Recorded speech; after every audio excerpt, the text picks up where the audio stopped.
Hello guys, so for today's video nga pala, kakabit ko ang bagong biling pipe ng kapatid ko sa kanyang Honda CRF 150. Akrapovic nga pala, ikakabit ko. Akrapovic, baka naman. Babaklasin ko na sana ang stock pipe niya, kaso kulang pala yung tools ko. Dahil dyan, pagtutulakin ko siya sa pinakamalayong motor shop, ako na nga magkakabit ng pipe niya, pinagbuhat niya pa ako. Dahil dyan, pabaliktad na mamaya, takbo ng motor mo. Yung clutch ng motor mo, ipupunta ko sa preno. Yung mga tornilyo ko, kulaman ko. Yung tunog ng pipe mo, magiging tahol ng aso. Yung push start mo, ililipat ko sa horn switch.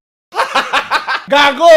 Shoutout nga pala sa dati kong pinasukang motor shop dahil pinahiram nila kami ng tools na gagamitin ko sa pagkabit ng pipe ng kapatid ko. Maraming salamat po sa JK Moto. Pagawa na po kayo dito. Located po sila sa Nara Street, sa Pamanay Village, East Fairview, Quezon City. Or reach you lang ang JK Moto Shop.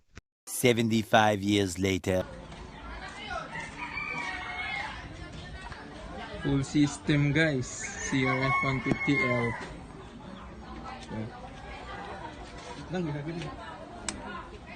Wait lang.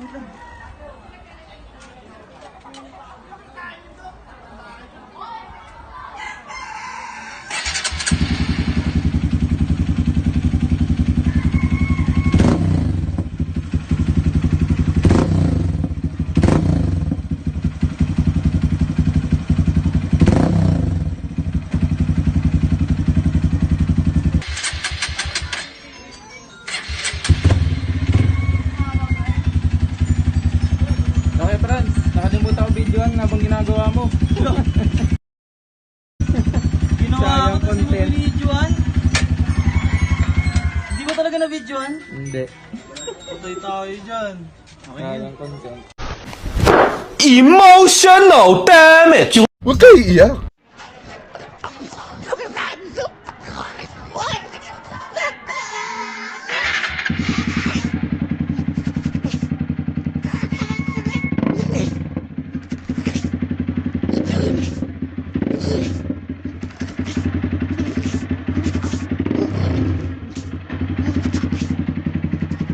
Tuwan-tuwa ka na naman. Ginawa ko, tas di mo binidyohan, content ko na sana yon. Tuwan-tuwa ka. Ginawa ko, tapos di niya ako binidyohan, content na sana. Ang galing! Ang galing!